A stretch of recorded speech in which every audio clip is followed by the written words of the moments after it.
चलिए question number 161 देखते हैं। क्वेश्चन नंबर 161 कहता है कि किसी खोई हुई वस्तु पर उसे पाने वाले का उस वस्तु के वास्तविक स्वामी को छोड़कर संपूर्ण विश्व के विरुद्ध अधिकार सर्वप्रथम निम्नलिखित वादों में से किसमें स्थापित किया गया था। ऑप्शन ए ब्रिजेज बनाम हॉक्सवर्थ, बी आर्मरी बनाम डेलामरी, सी पाकर बनाम ब्रिटिश एयरवेज शॉर्गन, या डी साउथ स्कैडशायर वाटर कंपनी बनाम शॉर्गन। आपको बताना है इन चारों में से कौन सा इसका सही आंसर है। इसका सही आंसर है ऑप्शन नंबर ए, और इस सवाल को यूपीपीसीएस में पूछा गया है 2004 में। अब ऑप्शन नंबर ए पर नज़र मारते हैं, फिर इसके एक्सप्लेनेशन पर हम बात करेंगे। ऑप्शन नंबर ए है ब्रिजेज बनाम हॉक्सवर्थ। चलिए अब इसका एक्सप्लेनेशन देख लेते हैं। ब्रिजेज बनाम हॉक्सवर्थ के बाद में यह निर्णित हुआ कि किसी खोई हुई वस्तु पर उसे पाने वाले का उस वस्तु के वास्तविक स्वामी को छोड़कर संपूर्ण विश्व के विरुद्ध अधिकार प्राप्त होगा। यानी यदि किसी वस्तु को किसी को पा जा रही है वो वस्तु, तो उस पर उसके जो वास्तविक स्वामी है उसको छोड़कर पूरे विश्व के विरुद्ध अधिकार प्राप्त होगा। किसको? जिसको वो वस्तु पाई है, खोई हुई वस्तु जिसको पा गई है। चलिए अगले क्वेश्चन पर चलते हैं।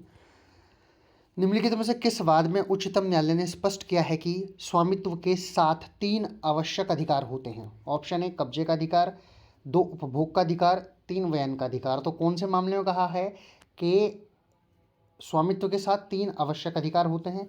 अधिकार कौन से? वे 3 अधिकार ये हैं जिनके बारे में हमने बात की है सवाल में, जिनको पूछा गया है। इंदर सेन बनाम नौबत सिंह, के नैयर बनाम कोशी अलेक्जेंडर, महाराज सिंह बनाम उत्तर प्रदेश राज्य, मोहम्मद नूर बनाम मोहम्मद इब्राहिम। इसका सही आंसर है के नैयर बनाम कोशी अलेक्जेंडर। इस मामले में ऐसा माननीय उच्चतम न्यायालय ने कहा है। ये सवाल पूछा गया है 2003 में।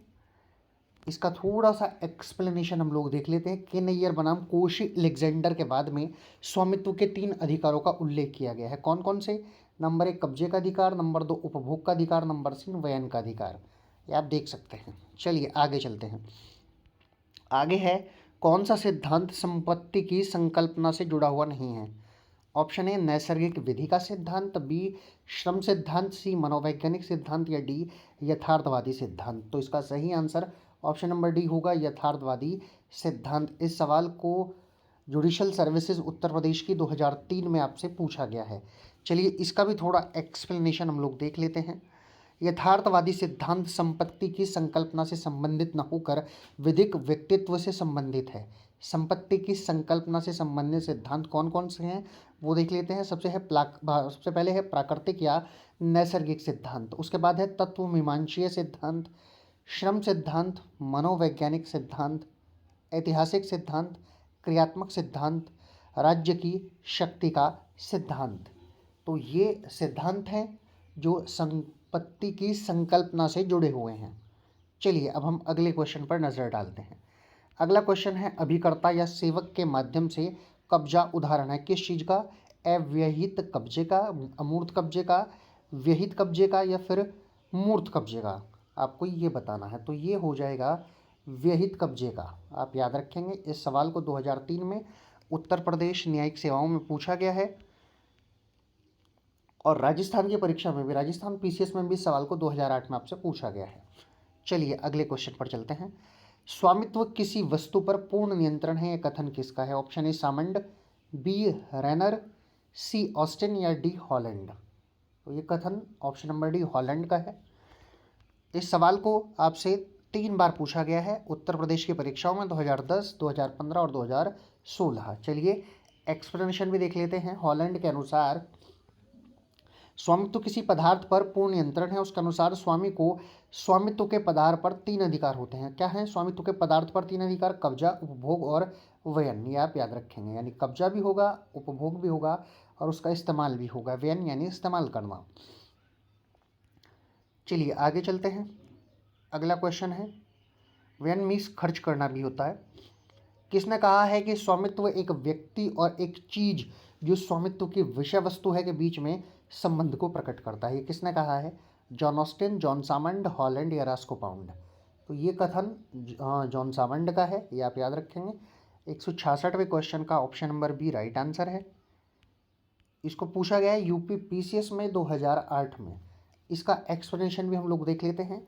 विधि शास्त्री जॉन सामंड के अनुसार स्वामित्व एक व्यक्ति और एक चीज जो स्वामित्व की विषय वस्तु है उसके बीच के संबंध को प्रकट करता है, साफ करता है। ये किसने कहा है? ये कहा है सामंड ने।